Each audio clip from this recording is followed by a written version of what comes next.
Hey guys, welcome back to the OT Lifestyle Movement podcast.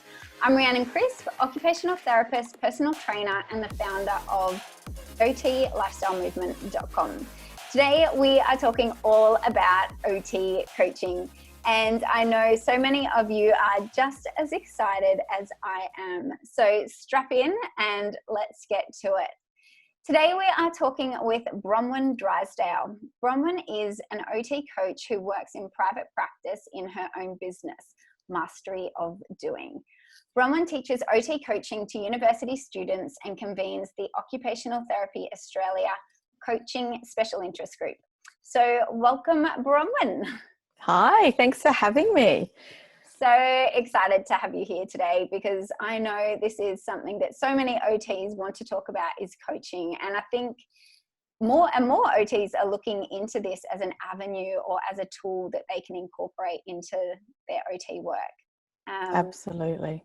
Yeah, before we get into it though, what I want to do is hit the rewind button, and I'd love to learn a little bit more about you. So if you could tell us, maybe a little bit about your story and how you came to do what you're doing today.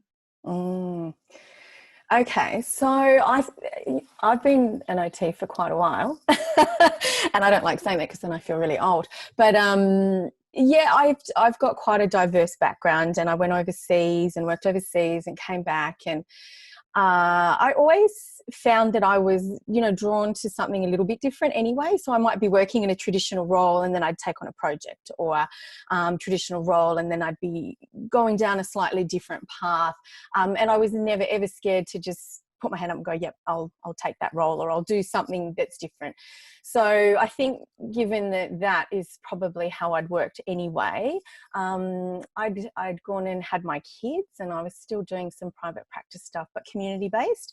And at that point I was like, I don't think I want to do this anymore. I don't even think I want to be an OT, but what am I going to, I just don't know anything else. I don't, and that just opened Pandora's box really.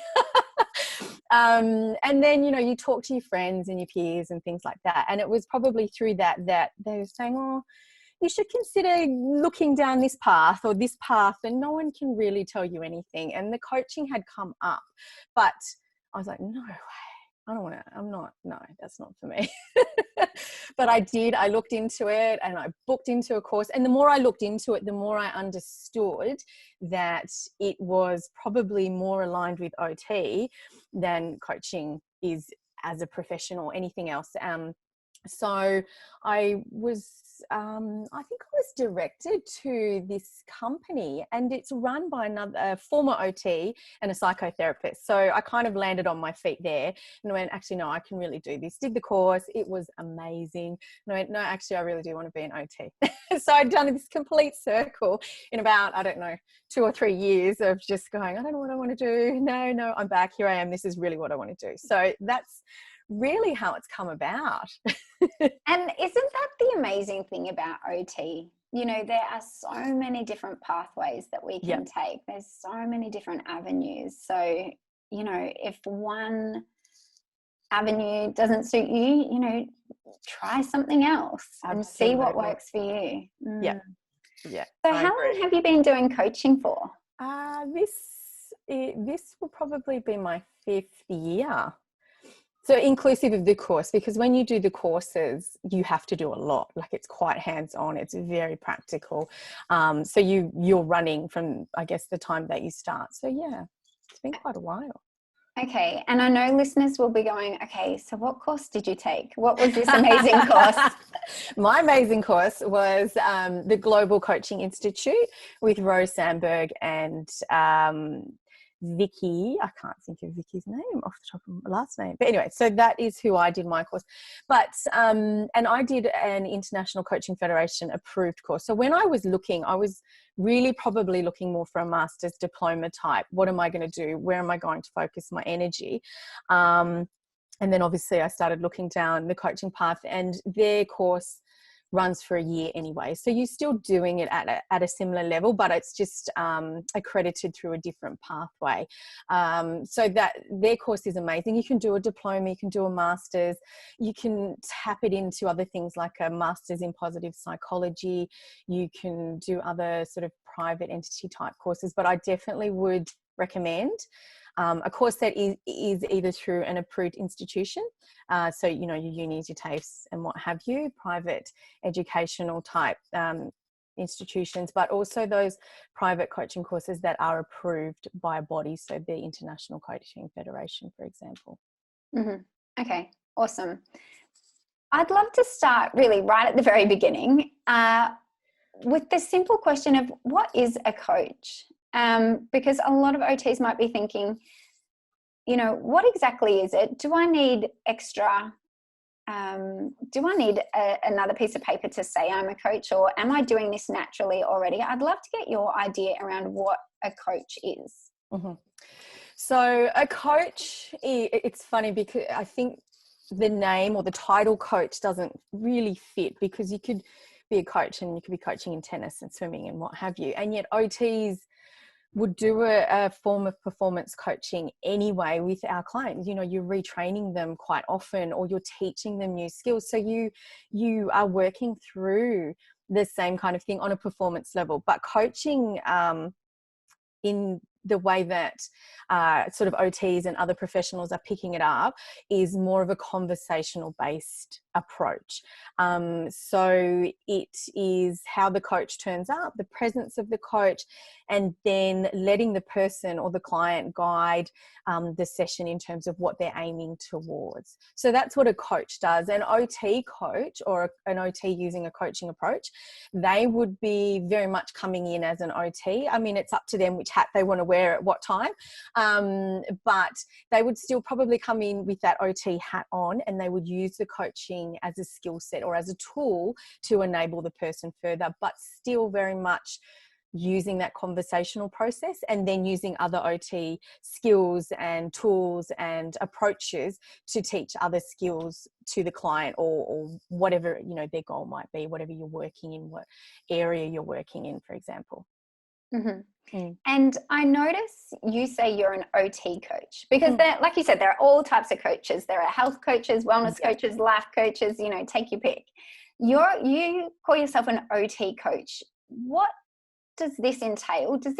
Is this a combination just of your coaching plus occupational therapy, and you've termed it OT coach? Or, you know, because people might be saying, is there an actual certificate to become an OT coach? No, there's no certificate to become an OT coach, and I didn't really term that. So I had come into the coaching side, and I guess through all that research that I did and what type of course I wanted to do, what I wanted to do really, there was another OT called Jeanette Isaacs-Young, and she already had an OT coaching special interest group, and she was doing that internationally, because when she'd started, and we're going back over a decade ago, when she started, there were other OTs already doing this OT coaching. There was Judy McLennan, there was Jan Gash. Some people will have tapped into her website, so OT Coach, and she's based over in the UK. So these guys were already doing it. They'd already termed it. They'd written a book, which I will show you. This one, which is for OTs, Enabling Positive Change, Coaching Conversations in Occupational Therapy. So this was already termed. It was already an approach that was out there, but because there were so few of them at that time, they'd connected internationally. And so then I'd come on board, and Jeanette was looking at not doing it anymore. And another colleague, Carol Crocker, she was also sort of on this same path as me. So we took over the special interest group through OT Australia, and just brought it back sort of to national ground. It was a bit easier time-wise and things like that. So it's not necessarily something that people have to go out and do their training, go, I'm an OT coach, but they may have done their training in coaching and then decided that's the type of pathway that they want to take, and that's how they term it. And I think the more OTs that we have doing it, the easier it is to, you know, when you contact a GP, or when you say this is the approach that I'm using, or when you're talking to your client, they understand it in a different, or in a way that it's probably more useful to them. It's not brand new, because it isn't a brand new term. Okay, that makes sense. Yeah. So can you talk a little bit about the benefits of coaching for clients? Like, what benefits does this have for clients, and what does this mean for us? Okay. Us as OTs? Yeah, I Yeah. mean, how do we go about implementing it? What does coaching look like in a session? Okay. So when I teach it on a continuum. So this is for OT students or masters in OT. So we would say you might be doing a full coaching session. And if you are, you've spoken to the client about it, and then you would set the time and you would give them that time, and it is that conversation. And if you're doing the coaching as the OT, you're asking questions. You're asking these powerful questions that really open up the thought processes for the client to really get them to where they're aimed at or what their goal is. If you're just using coaching questions or a coaching approach, you might just have moments in your OT practice or your interventions or your assessment or your evaluation, wherever you're at with that client, and you'll just be asking coaching type questions. And they're these open questions. They allow the client the time, the space to really think about whatever it is that you're discussing at that time. But usually, and this is where the similarities of OT and coaching come in, OTs have a goal with their client. Okay, and we're saying that it's client-centered. The client's going that way. I want to be more independent in doing this or what have you. And in coaching, it's exactly the same. So you will meet with somebody. If we're looking at a coaching session, not even part of OT, the first thing you start with is, what do you want to work on today? Or what is your bigger goal? Where do you want to be in 5 years' time? And that really propels them to think into the future, because this isn't counseling, and it's not anything to do with, I mean, actually, I shouldn't say it that way.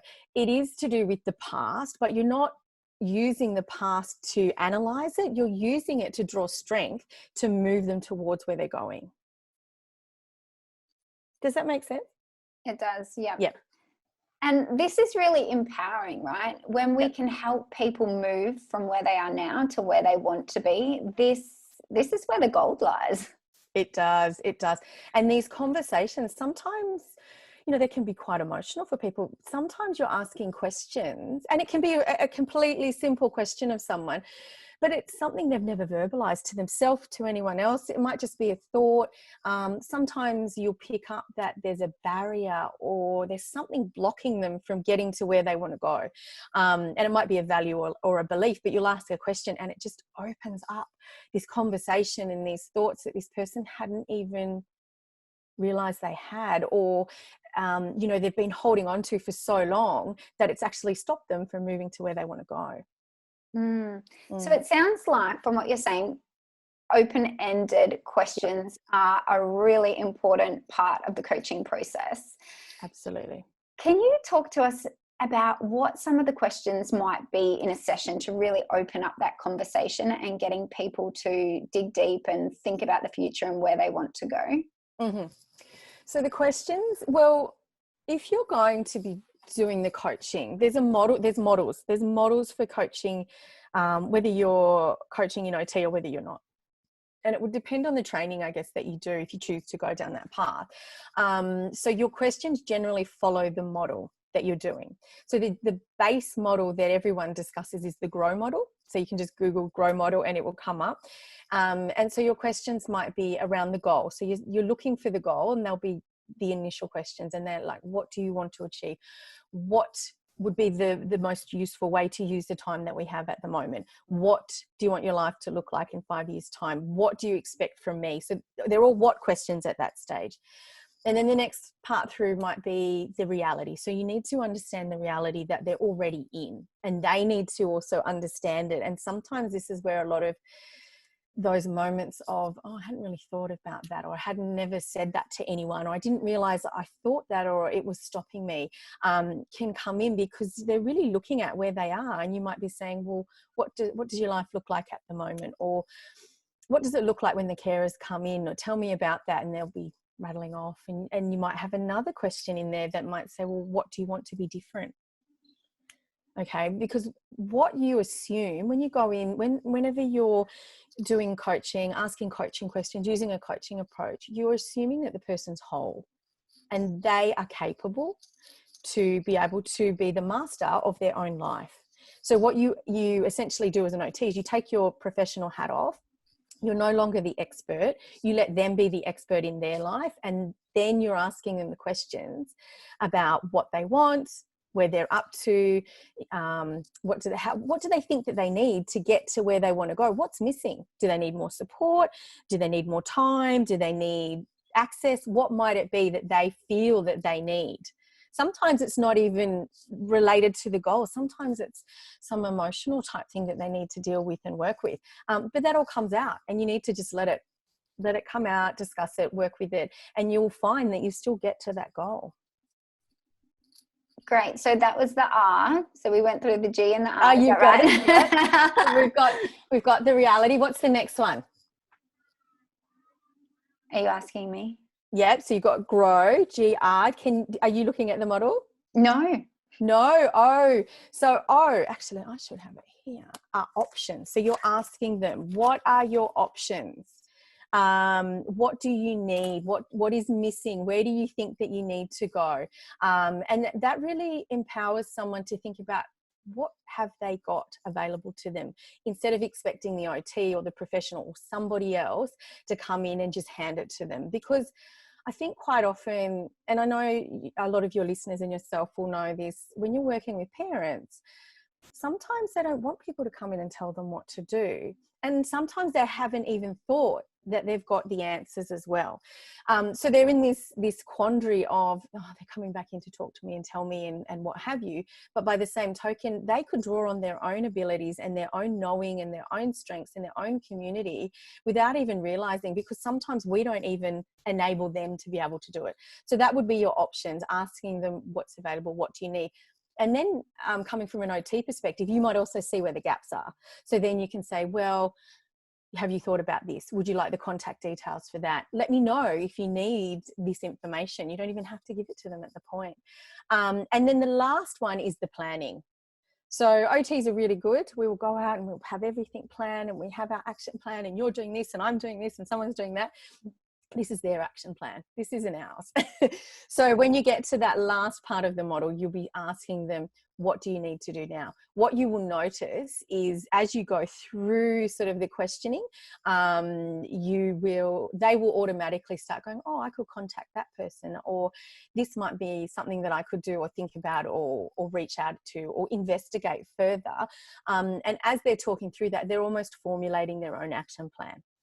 And what you'll find is it generates quite a lot of internal motivation to actually go towards whatever they're working towards, rather than the professional instigating it or pushing it. It's that internal motivation that it switches on, because you've accessed all these thoughts, these barriers, this internal knowing that they already had, and you're allowing them to work their way through. You might have to scaffold it and put the foundations around it as the professional, as the OT, but you can still let them go.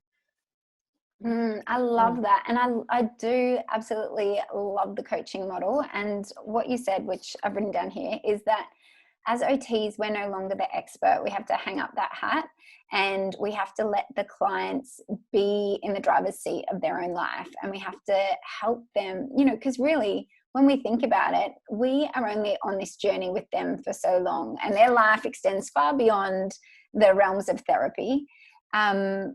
So enabling them to problem solve, giving them the tools to be able to problem solve, because when other issues come up, they'll have the resources and the tools and the know-how to be able to tackle another issue.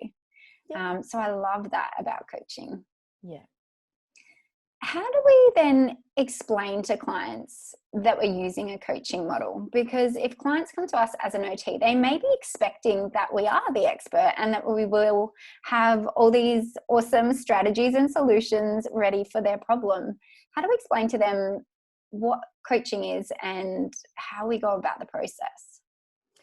I would approach it in the same way you might be using different techniques in your intervention anyway. So depending on what you're looking at, if it was something around sensory integration you might be doing with some clients, you would explain what that is and what you're going to do and what to expect. So you could do that around the coaching, and I guess it depends from an OT's perspective, is really looking at the client first? Can I put this person through this process and expect a certain outcome? And if it's a yes, then you would explain, we might do some sessions.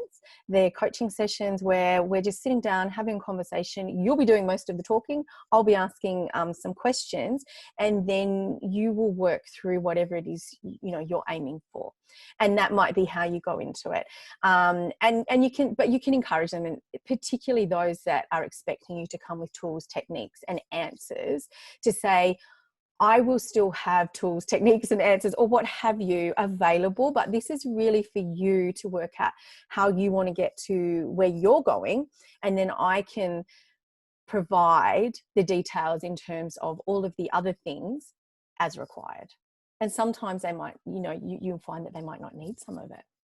Did you find that shift difficult as a therapist yourself, going from having all the solutions to then asking the client to come up with them themselves? Initially when I was doing the coaching course, but by the same token, I found it I thought, why weren't we doing this decades ago? Like, it almost took a weight off my shoulder to think that I didn't have to do all of the head work and all of the thinking and all of the planning and all of, what does this person need, when I should have just been saying, what do you need? Okay. But I think it is very much about, traditionally, we've worked so hard as OTs to be where we are as a profession. Sometimes I really think that we've left a little bit behind in the fact that we're working with people, and people that quite often know what they want. And we've taken on this medical model, and it's about telling them what they need. It's about telling them where to go. It's about telling them how to do something. And we do that before we take the step back and allow them to work through it first. I think, yeah. But once you start doing it, it's amazing. And you see the shift in the clients. You see them go, oh, okay, yeah, I can do that. Sometimes people don't want that, particularly people that want to be told, or they've been brought up to believe that the expert knows, the doctor knows, the OT knows, the physio knows. They will find it difficult, but you can do it with some encouragement, or just using, some questions and not sitting them through the whole process. I think it's amazing because they're no longer passive. In that medical model, the client or the patient is very passive in the process. So we're doing therapy to them. Whereas with coaching, they're active. They need to, like you said, they need to be the problem solvers. They need to be the ones drawing up their own action plans and figuring it out. And this is where it's sustainable, right? This is where they can go, this will actually work for my life, rather than us giving them some sort of prescription and they get home and they're like, you know what, my life is too busy. There's no way I'm going to be able to do this homework and tick all these boxes. And they come back and 2 weeks later, have you done these things with us? No. And, I think it's just a beautiful way of getting them to work out what's going to work for them, because no one knows their life, their scenario better than they do. Exactly. And I think you said it really well before we started. It is taking our lens off, taking our perspective and parking it, and really letting them come from their perspective, because when we do that, we also understand them on a whole nother level that allows us to go, actually, no, they can do that. No, they have got the resources. They will be, and they've done it in the past. And obviously they can access that again. And it's really also drawing in that strengths-based approach as well. So it's extremely enabling in terms of the person really working through what they need to work through. And I love Michael Awama, who developed the Kawa model. So anyone who's listening to this, go and check that out, because I might have his book here. Isn't it funny? Seriously, I do this way too much, but have you got it there as well? Yeah. Oh my gosh. Yeah. Yeah, there's some OTs doing some great stuff with his model.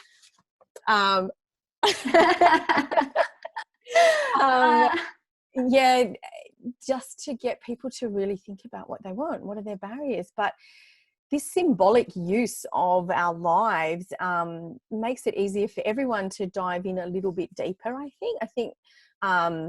if we are the experts and we always have all the knowledge, we don't get to those deeper depths with our clients to really enable them. And it's not us digging, it's really them finding it themselves, as you might ask more questions or use something like the kawa model and that river, and what does a rock represent, what does this log represent, how fast is that water flowing. Those types of symbolic things are really, really powerful for clients. And what I love about it is that it does transcend cultural boundaries, right? Because he talks a lot about the current models that we have for OT. We've got these circles and arrows pointing to different things, and we've got self-efficacy and habituation and all these terms that the client would have no idea what it is, right? So we actually have to translate their story into this foreign OT model, which doesn't make any sense to them. Whereas they get to become the author of their own story. They write it. They're actually writing or drawing their own OT model. And I think that is just so powerful, because otherwise we do see it through our set of lenses. Coming back to that, that's what triggered me off on this whole Michael Awama trail. But we do see it through our own lenses. We have all grown up with a set of beliefs. We've all grown up with beliefs that have come from schooling, what we've watched on TV, from our family, from our environment, everything. And it is very hard to take off those set of lenses. So we're always viewing the world through that, with the belief systems and the values that we hold. So unless the client has the power to draw their own OT model and tell us their story and figure out how they're going to move the rocks and do different things, then it is very difficult to be culturally relevant. And to culture, I suppose, is different. It's not just ethnicity and that kind of thing. It really is just how people live their life. There are different cultures within that. Absolutely. No, exactly. And allowing them to bring that into their own treatment sessions or their own therapy, or the time and space that they have with you, if they can bring that all in, it allows them to access all of that information that they already have when moving forward, rather than trying to tap into ours, or we're giving them ours and expecting them to take it and move forward. If they're using what they have and we're propping up what's needed to further help them, they can draw on that continuing forward. So we're almost creating a whole nother level of enablement. We're not just, as you said, prescribing some type of exercise program or some type of treatment program to be done at home. We're also saying, hey, you've got these skills, go and use it. Or these are some extra skills you might just need to get to where you're going. Try this as well. Okay, I'd love to ask you, what are the coach's responsibilities in this relationship? Because I know there are a lot of values that coaching has. What do we need to do as a coach to make sure we're keeping up our end? Okay. As an OT using coaching, you still will have the responsibilities of an OT. When you start coaching as an OT, you really need to think about your presence. So for you to take that expert hat off means you need to be really, really curious. Okay. So you're only there to ask a question. You're not there to tell them anything. You're not there to imply anything. You're not there when you're just asking the coaching questions. You're not there to help them. Okay. You're only there to ask the questions. So you're also there to allow them, to enable them, and to step back and let them be the expert in their life. All right. So that's your responsibility when you're coaching or when you're asking the coaching questions. Your responsibility is to allow them the space to answer. And quite often you'll find there's a lot of silence, there's a lot of thinking, and it can be really uncomfortable as an OT, because we're often doing a lot of the talking. But when we step back and we allow them to really think about the question that we've just asked, they can really sit for a while, because they're digging deep. And that silence isn't because they don't have an answer. They have an answer, and it's bubbling away in there. Sometimes they're not even saying it. And I think the other really good thing is, sometimes you might get an answer that you think, oh, okay, but the time that it takes from when you've spent that initial time, or you've done those questions with that person, to the next time that you see them, the growth and development and thinking that they've done in between is huge. Because you don't just ask the questions and it stays within the therapy session. It takes them from that time to the next time to the next time for them to work through things, and they'll go up and down emotions and what have you. So the responsibility still is as an OT. If you're coming in just as a coach, so I often provide coaching sessions, so just professional coaching. It really is just asking the questions and letting the person know that this is about them doing the work. This is about them, they've come to you to reach a goal or to access something or to work through something, and it's up to you to allow them that space.